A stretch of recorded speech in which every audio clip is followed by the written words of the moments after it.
wabarakatuh. Waalaikumsalam.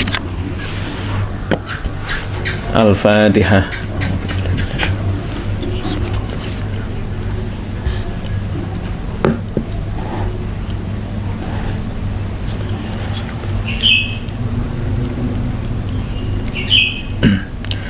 A'udzu billahi minasyaitonir rajim. Bismillahirrahmanirrahim.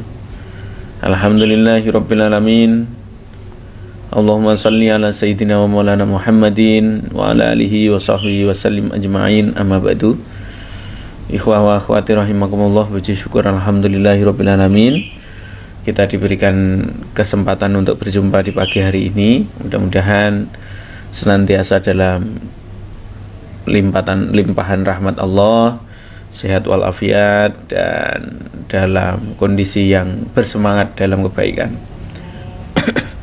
Salawat dan salam mudah-mudahan tetap tercurah dan terlimpahkan keharibaan junjungan kita Nabi Muhammad sallallahu alaihi wasallam yang kita kaji hadis-hadisnya di setiap Jumat pagi ini. Mudah-mudahan dengan pengkajian ini menjadikan ini sebagai tanda taqarrub kita kepada Allah dan mahabbah kita kepada Rasulullah.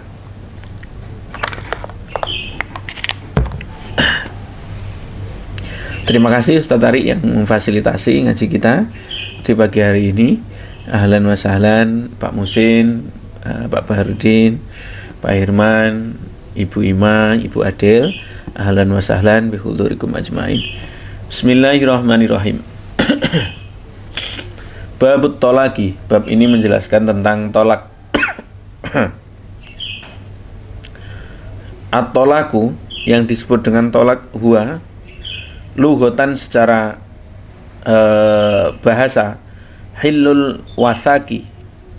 Hillul wasaki itu adalah melepaskan ikatan.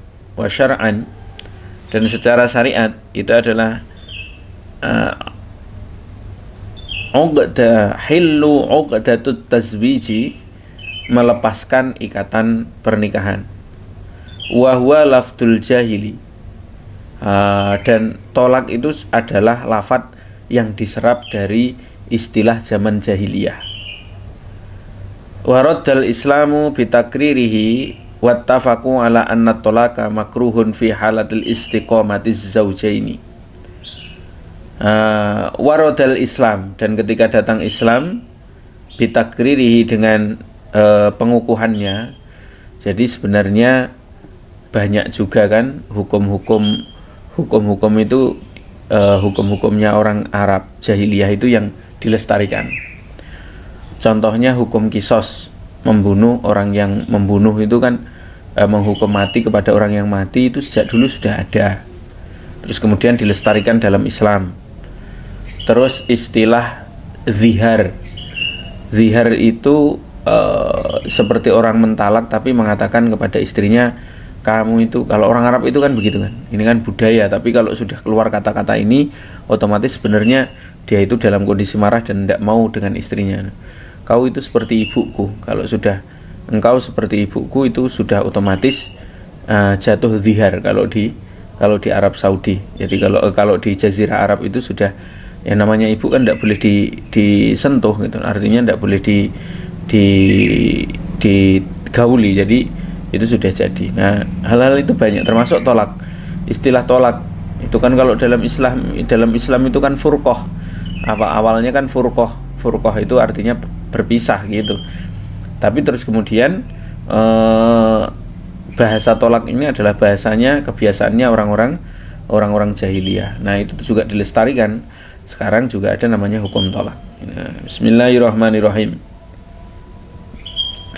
Wattafaku, dan bersepakat para ulama ala anna tolako, bahwa sesungguhnya talak, perceraian itu makruhun, sangat dimakruhkan, fi halatil istiqomatiz zawjaini, di dalam kondisi ketika suami istri itu masih bisa diperbaiki.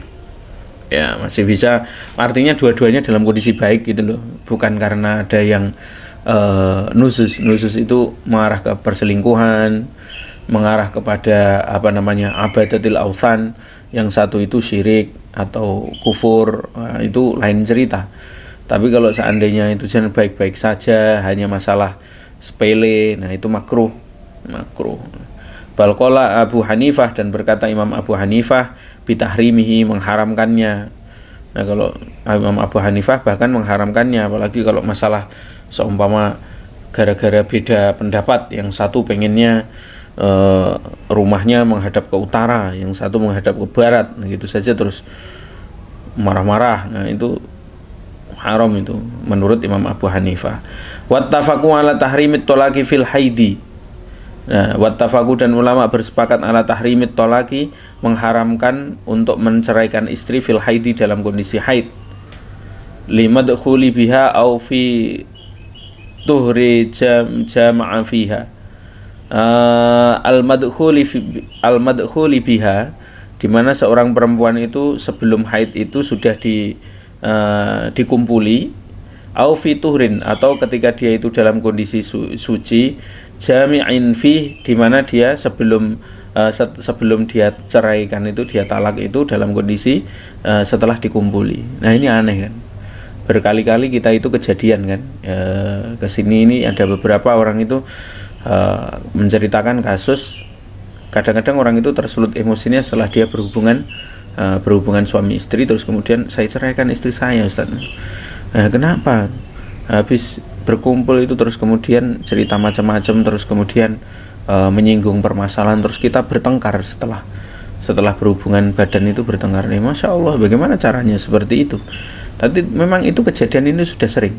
Kadang-kadang orang itu kan memang sunnahnya ketika orang selesai berhubungan badan itu kan cepat berwudu, nah, terus kemudian kalau ndak wudu kan cepat mandi, terus istirahat, biar ndak muncul aneh-aneh pikirannya. Kadang-kadang setan itu ganggu ketika obrolan itu ngelantur kemana-mana. Ya, memang kalau dalam pengkajian kan begitu, orang setelah berhubungan badan itu pengennya kan kalau yang laki-laki langsung tidur, itu juga tidak baik. Kalau yang perempuan pengennya ngobrol lama, itu juga tidak baik. Dua-duanya itu tidak baik. Nah, yang baik bagaimana? Ya minimal wudhu dulu, kalau ngobrol ya secukupnya, kan begitu.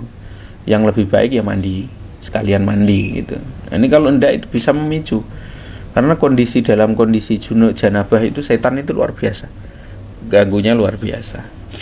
Nah, kecuali kalau kita tidak baca-baca doa apalagi dan sebagainya, itu biasanya begitu.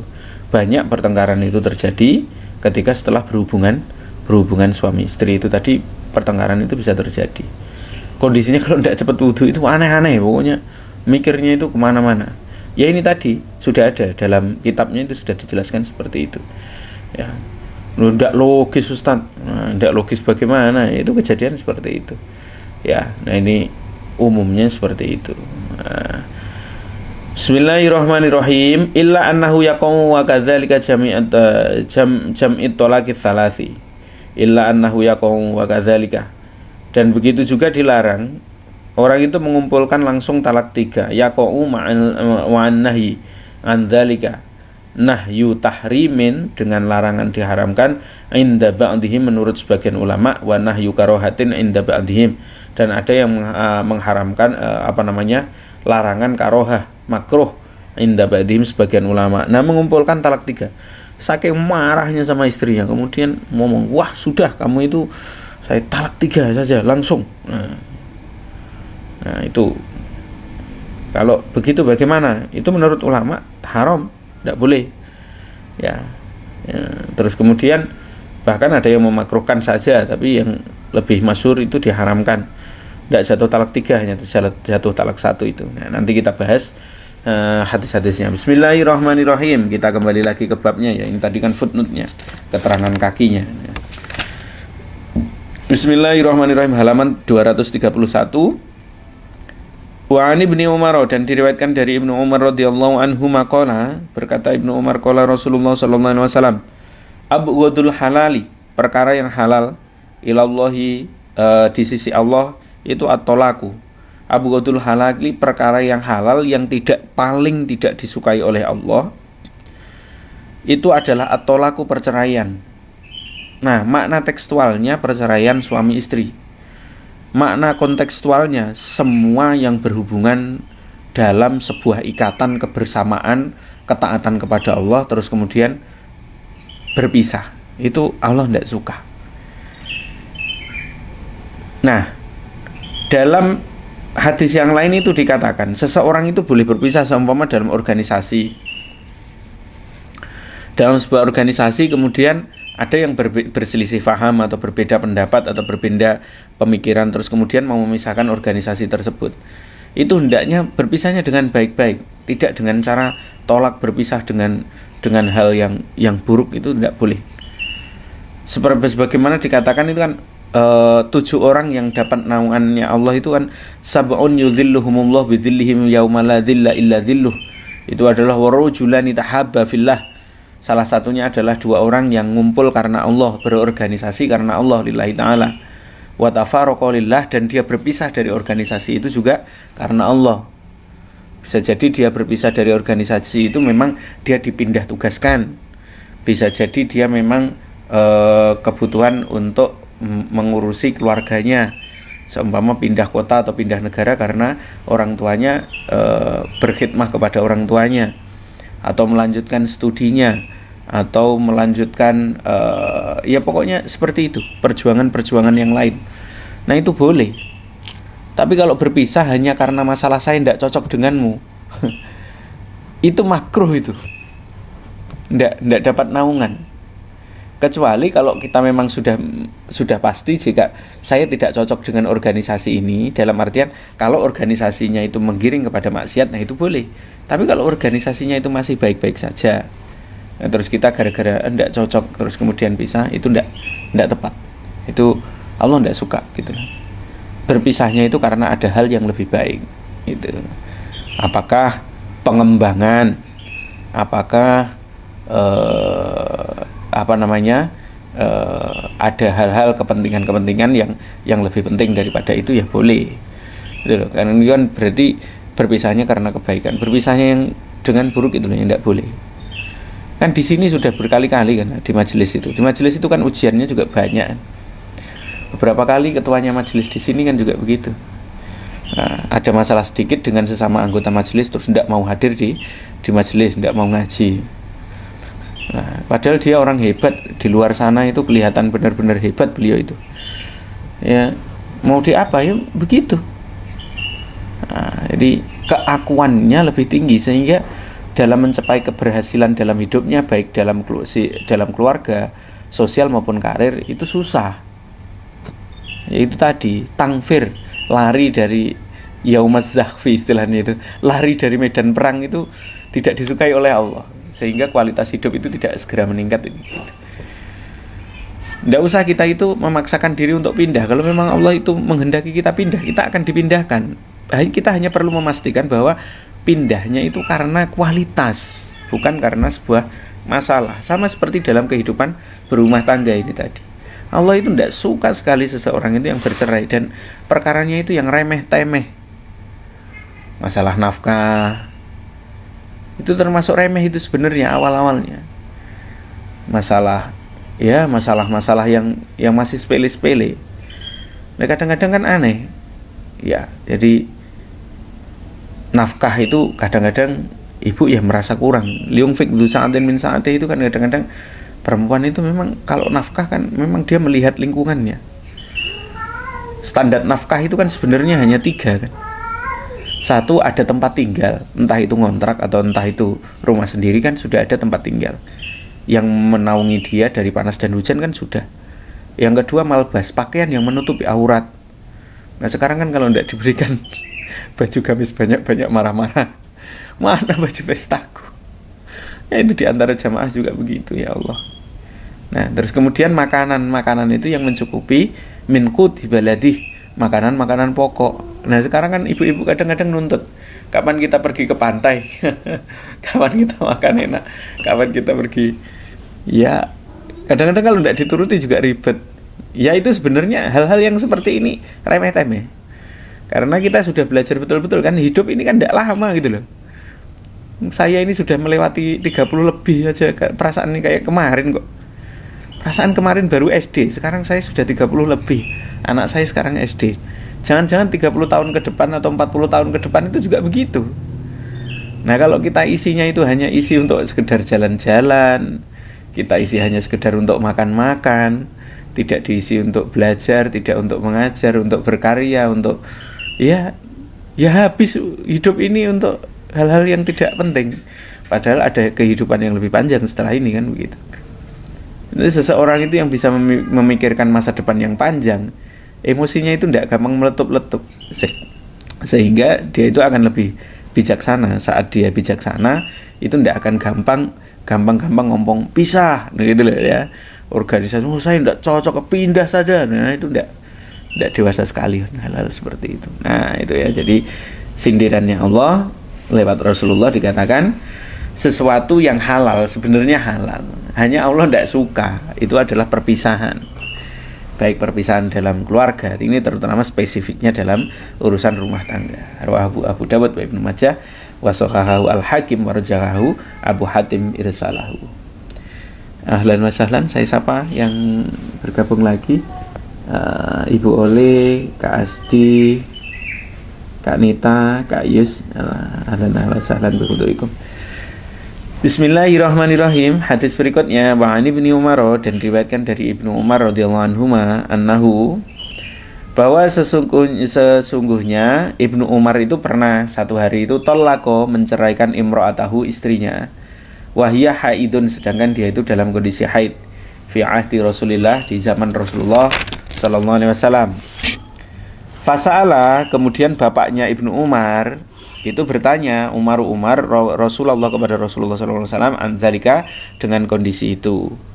Faqala, maka berkata Rasulullah, murhu, wahai Umar, perintahkan anakmu Abdullah bin Umar itu fal yuraji'ha, untuk memanggil kembali istrinya, gitu ya. Fal yuraji'ha, untuk memanggil kembali istrinya. Al muraja'atu wajibatun indal imami Malik wal imami Abi Hanifah wa riwayatu anil imami Ahmad wa mustahabbatun indal baqin. Nah, jadi ketika seseorang perempuan itu ditalak dalam kondisi haid, itu talaknya tidak jatuh, suruh kembali lagi. Nah, kenapa? Itu nanti ngitungnya susah. Jangan-jangan kan, makanya kan kalau kita ngitung HPL tuh hari apa? Hari perkiraan lahir itu kan ngitungnya dari haid kan, haid terakhir, awal haid terakhir. Jadi ngitungnya dari situ kan untuk ngitung HPL. Itu sebenarnya sebelum ada ilmu tabib kedokteran itu sudah ada sejak dulu. Seseorang yang haid itu tidak boleh diceraikan. Kenapa? Karena jangan-jangan nanti pas waktu suci sebelum haidnya dia sudah dalam kondisi dia sudah berkumpul dengan suaminya, terus kemudian ada benih-benih di dalam perutnya, di dalam rahimnya. Nah, itu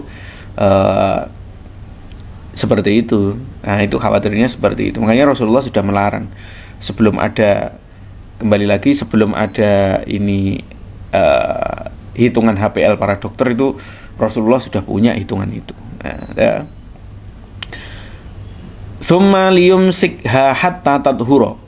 Summa, kemudian liyumsikha, perintahkan dia Umar kepada anakmu Abdullah bin Umar untuk menjaga istrinya hatta tathuro, sehingga dia dalam kondisi suci. Summa tahidho, kemudian dia haid lagi. Summa tathuro, kemudian dia suci lagi. Nah, dijaga dulu. Summa insya'a, maka ketika tidak ada ketika dia sudah suci 2 kali kok tidak ada tanda-tanda kehamilan, summa insya'a, apabila dia masih melihat bahwa istrinya itu tadi masih baik-baik saja dan dia dalam kondisi suci, amsaka ba'da, boleh saja dia meneruskan pernikahannya. Wa insya'a, dan apabila memang sudah benar-benar tidak ada kecocokan, talaqa qabla ayyamassa, talaklah dia sebelum disentuh. Lihat, karena kapan perempuan itu setelah dikumpuli kemudian ditalak, itu yang rugi perempuannya. Seorang wanita iddah kalau dia dicerai pada waktu keadaan suci dan sebelumnya itu tidak dikumpuli oleh suaminya, itu hanya 3 kali suci. Berarti kan 3 kali suci itu sekitar 3 bulan 4 bulan. atau kalau bahasa kita itu kan arba'u asyhuri wa asyra, 4 bulan 10 hari itu paling lama. Tapi kalau dia itu ditalak dalam kondisi hamil atau setelah kadang-kadang orang itu aneh itu loh ya. Seperti kita baca di sarahnya tadi. Orang itu tersulut emosinya biasanya setelah berhubungan badan dengan istrinya itu tadi. Terus kemudian dia muncul kata talak di situ. Nah, kalau talaknya itu pada saat suci, talaknya itu dihukumi jatuh, maka bisa jadi janin itu mulai tumbuh di dalam rahimnya. Nah, ini menyiksa si perempuan. Dia sudah ditalak dari suaminya, dalam kondisi hamil itu dalam kondisi dia berpisah, dan iddahnya dia tidak bisa segera menikah sampai iddahnya itu tadi itu ayyadna hamlahun, sampai dia itu benar-benar ayyadna hamlahun, dia melahirkan anaknya. Berarti kan 9 bulan lebih. Luar biasa. Masih plus itu nanti tidak bisa langsung menikah kan. Kalaupun bisa langsung menikah ketika anaknya dilahirkan, kan dia masih dalam kondisi melahirkan, itu nanti akan ada nifas. Nah, nifasnya itu 40 hari. Nah, seolah-olah dia 1 tahun itu tidak ada suaminya kan, boleh dibilang seperti itu. Nah, itu menjaga kedoliman yang terjadi itu, kalau memang menceraikan seseorang itu ya hati-hati gitu kan. Caranya bagaimana yang benar. Bismillahirrahmanirrahim. Ahlan wa sahlan Ibu Murni dan siapa ini? Ibu Mutiah Agnia. Kita lanjutkan ya. Jadi seperti itu. Jadi fatilkal iddatul lati amarahallahu an tulliqa lahan nisa. Fatilkan, maka itulah tadi al iddata, iddah allati amarahallah, allati amarallah, di mana Allah memerintahkan antutallaqo, apabila engkau mentalak lahan nisa, antutallaqo, apabila ditalak laha dalam iddah tersebut an-nisa'u, perempuan. Muttafaqun alaih. Hadis ini sahih, disepakati kesahihannya oleh Imam Bukhari dan Imam Muslim. Nah, ini jelas ya. Jadi kalau talak dalam kondisi haid, nah, itu tidak boleh. Kalaupun terlanjur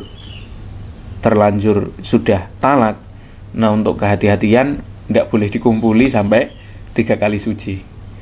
Nah, kalau 3 kali suci itu nanti baru dirujuk kan, dirujuk dulu. Setelah dirujuk jangan langsung dikumpuli kan. Artinya apa? Setelah dirujuk itu nanti ditunggu sampai beberapa kali suci. Nah, kalau beberapa kali sudah 2 kali suci, nah itu nanti baru, kalau dia memang ada kecocokan, tapi jangan disentuh kan gitu. Kalau ada kecocokan, lanjutkan pernikahannya. Kalau memang tidak ada kecocokan, silahkan dicerai. Ribet luar biasa pokoknya.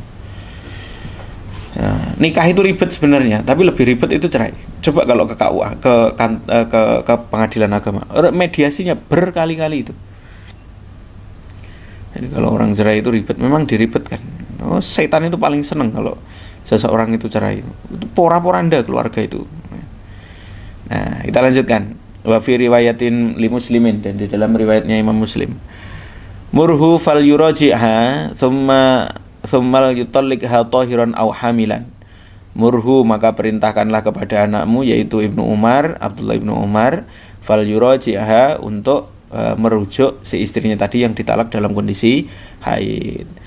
Thumma yutalliqha, dan kalau memang Abdullah ibnu Umar mau mentalak istrinya, tahiron, maka talaklah dia dalam kondisi suci, aw hamilan, dalam kondisi hamil. Wa fi riwayatin ukhra lil Bukhari wa hubisat tatliqatan.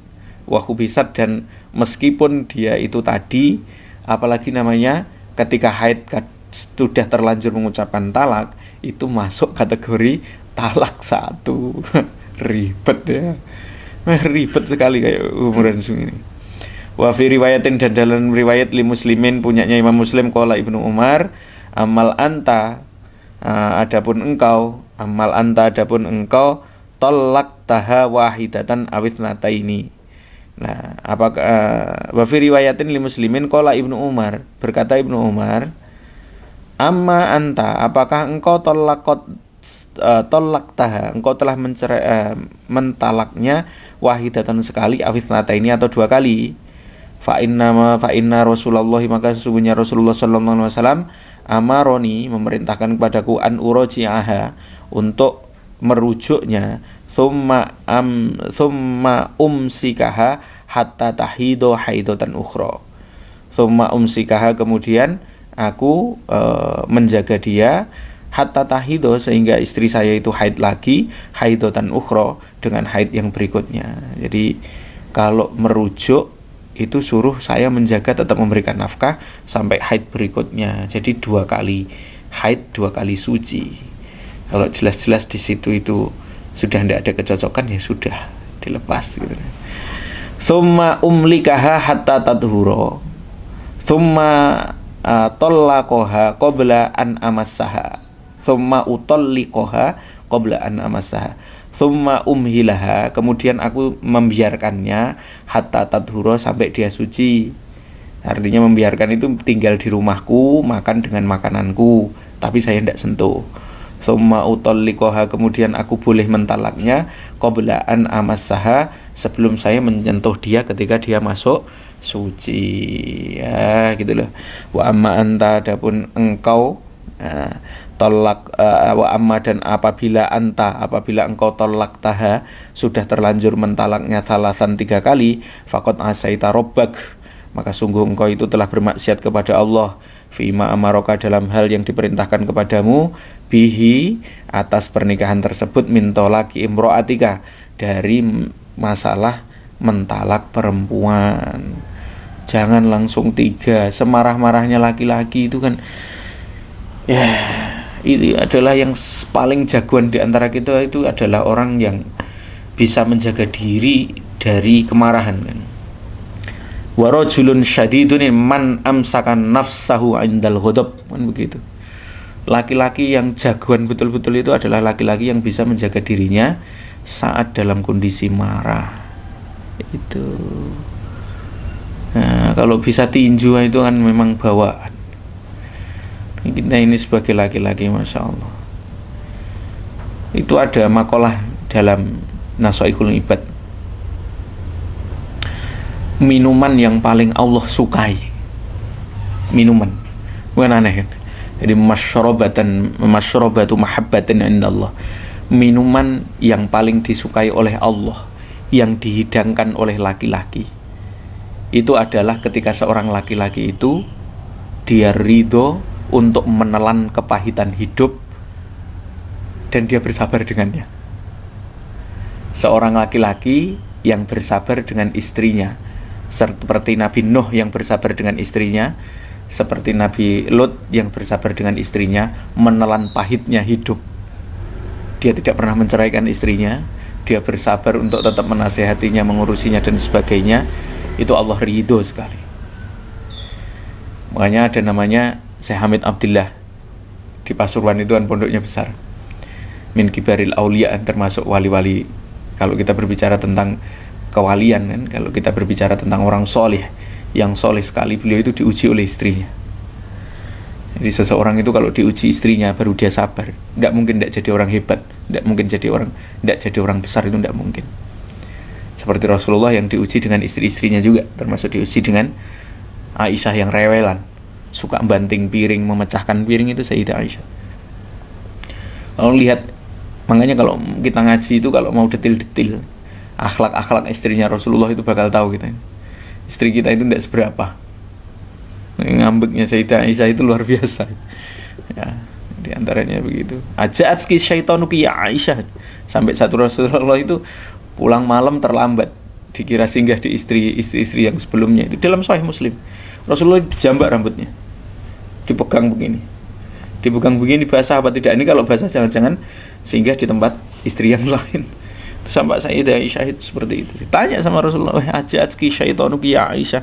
Aisyah, kenapa? Apakah ada setan yang menguasai dirimu, hai Aisyah? Alaisa laka syaitanun ya Rasulullah? Jawabannya begitu. Apakah kamu tidak punya setan ya Rasulullah di dalam dirimu? Artinya korin itu kan ada setiap orang. Cerdasnya Sayyidah Aisyah itu seperti itu. Dah, itu diantaranya nanti ya. Jadi kita ini benar-benar maksiat kepada Allah ketika tidak bisa menahan emosi sehingga menjatuhkan talak 3 kepada istri secara langsung. Marah ya marah lah. Laki-laki itu yang paling disenangi oleh Allah itu kan itu tadi, laki-laki yang kuat menahan emosinya, menelan pil pahit kehidupan. Semakin dia kuat. Berarti dia tidak laki-laki, Ustaz. Enggak rewa, enggak begitu konsepnya. Kan kalau hanya urusan pribadi ya biarlah. Kecuali kalau agama diinjak-injak, kalau itu membela yang seperti itu ya boleh, tapi kalau hanya masalah sepele-sepele begini ya sabarlah ya. Ya itu memang tidak mudah, makanya kita ngaji seperti ini kan kita jadi paham kan. Bismillahirrahmanirrahim. Wa fi riwayatin ukhra, dan dalam riwayat yang lain, qala Abdullah ibnu Umar faraddaha alayya. Faraddaha, maka kemudian Nabi mengembalikan istriku yang aku talak tadi, alayya kepadaku, walam yaroha syai'an. Walam yaroha syai'an, dan kemudian Nabi tidak berkata apa-apa kepadaku, artinya memerintahkan kepadaku tinggal dulu di situ. Dah, nanti kalau kamu cocok lanjutkan, kalau enggak ya sudah. Faqala, dan berkata Nabi, idza tahurat falyutallik aw liyumsik. Kalau dia nanti kalau sudah suci, wahai Abdullah ibnu Umar, terserah engkau mau kau lanjutkan talakmu atau engkau lanjutkan pernikahanmu. Wallahu a'lam bishawab. Ahlan wa sahlan, tadi ada Pak polisi ya, Pak Baharudin. Selamat bertugas, pagi-pagi beliau bertugas. Ikhwah wa akhwati rahimakumullah. Masih ada waktu kah? Sedikit saya jelaskan ya. Ada waktunya masih, Ustaz Ari ya. Budaya Arab dengan budaya Indonesia itu berbeda. Salah satunya kalau budaya Indonesia itu, kita itu masih memiliki penghargaan kepada wanita itu tinggi. Berbeda dengan di Arab. Di Arab itu sejak zaman dulu kalau kita melihat masalah nikah itu bebas. Jadi kalau di sana itu mau menikah dengan gadis, dengan janda itu bebas, mereka itu kayak ya anggap saja nikah itu hal-hal yang biasa saja. Seperti seorang gadis atau janda itu menikah dengan duda atau perjaka itu juga biasa-biasa saja, tidak seperti kita. Masalah loh kita ini, milih gadis atau janda itu kan masalah sekali. Begitu juga ketika seorang gadis memilih dia itu perjaka atau duda, itu masalah sekali. Nah itu memang budaya. Nanti kita akan bahas tentang masalah budaya Arab lewat hadis-hadisnya Rasulullah, kenapa seperti itu. Wallahu a'lam bishawab. Terima kasih yang hadir pada pagi hari ini. Mudah-mudahan kajian kita bisa memberikan manfaat dan semuanya dalam kondisi sehat walafiat. Selamat bertugas, selamat beraktivitas. Barakallahu fikum. Al-Fatihah.